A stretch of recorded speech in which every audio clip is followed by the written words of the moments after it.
I am Girlslick the Magnificent. Hand over your goods and I will show you mercy. Girlslick, it's you! It's Corey! Do you remember me? This creature is powerful.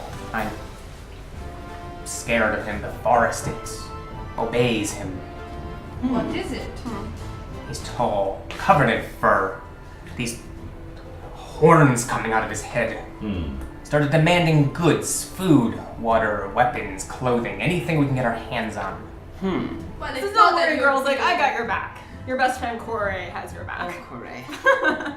Is someone there? Standing at the entrance, about 15 feet from you, is this creature. It has the head of a bull.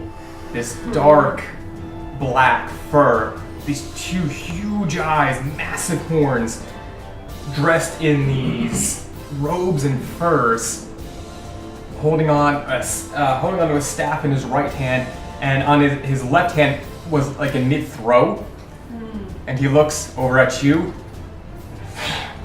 snorts, grabs the stick, plunges it down into the ground. The entire field shakes.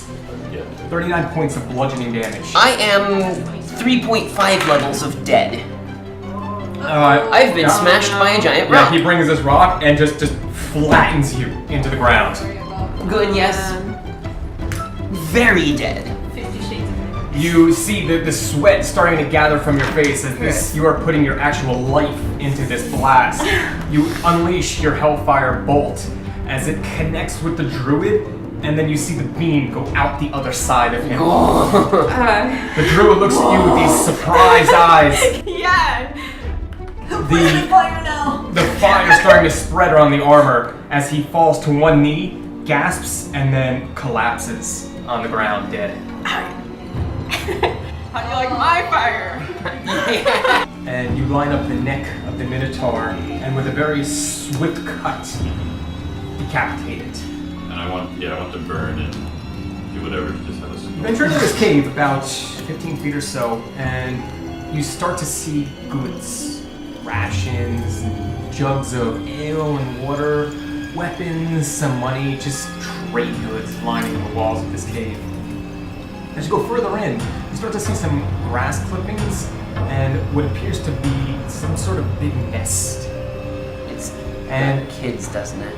you shine your ring, opening the light pouring in, and you see another Minotaur lying in this nest. Looks like it's a female. Looks like she's being held up by this bed of grass and different leaves. And she has a very large stomach. Yep.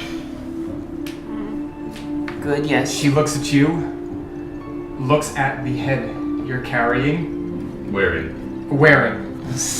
and looks around, reaches to her left, grabs his big two-handed axe and just very carefully gets up and just comprehend languages. Comprehend languages. and swings her axe. Good, I'm directly in front of it. Either we take stuff and go, Leave this thing here to die.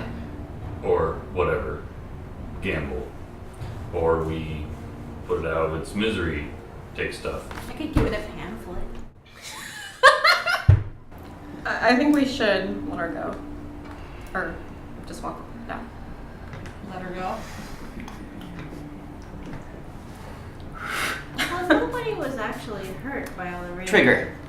Oh, Alice walks up and executes her. well, okay, alright then. Just kind of glance. Oh, that was loud. Do we get splattered? Let's look for stuff. I mean, obviously, we're gonna loot, obviously. This is, okay, for the record, y'all who are watching the chat, this is the first murder hobo thing we've done. The first of many. Oh, it's not gonna be that many, probably. Minotaurs do not make me feel guilty.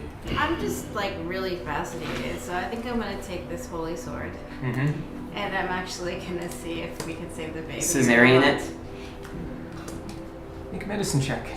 Ooh. I think 20. 20. You actually take out an arrowhead as it's a bit easier to use with one hand. and you start cutting away, and you are holding in your hands this baby Minotaur. As you four hear and you turn around to see what has just transpired. Oh, Atlas isn't turning around. He's just gonna stop. Lazarus, you saved it. I'm so glad you were able to save it. Let me clean it off. As you make your way out of the cave, Divines. as soon as you walk out of the cave, holding this baby, you feel the planes around you bend and shift. Almost as if the child in your hands has some latent sway over the forest. Great, this thing is a time bomb. Can I hold him? You have my allegiance. So, I think first and foremost is stop raiding the parties. We have no intent to. Good. I assure you, if I had more mercenaries crawling around here, I would lose my stature. See ya, Girlslick. Keep in touch. And you see beyond this cliff facade, there is a large iron door inlaid into the stone, about 6 inches or so. Next to this iron door is a small plate with an inscription. It reads, "Disturb my dog and all eyes will fall on you." And there is a slot in the middle of this. Is it conveniently this rock shaped?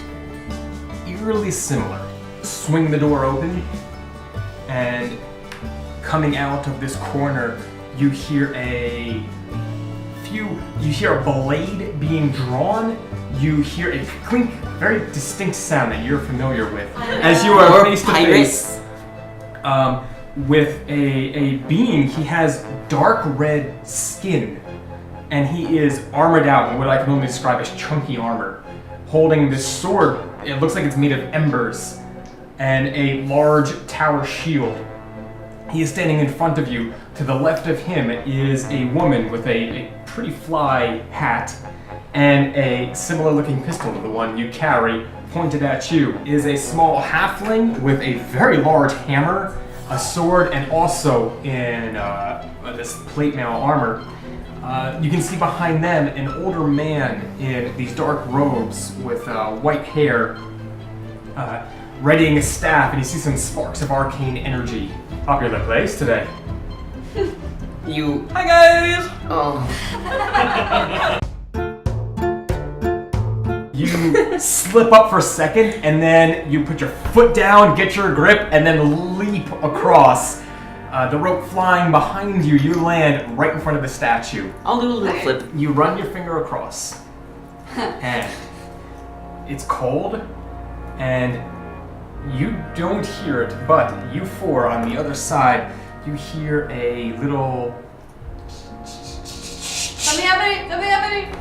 As you turn around and you see sparks above you in the base of the room. And all of you, including the other group, see this red ball of meat. Fuck! Here into No! the distance. God damn it! It's a beholder! These tendrils. This ball All the eyes! falls down, hits the ground, and you see this big eye open up in the middle, and these little tendrils, little eyes open on that. And you just see crazy lasers shoot out in every direction. I'm gonna duck behind the statue. Oh no. Yep, it's a beholder.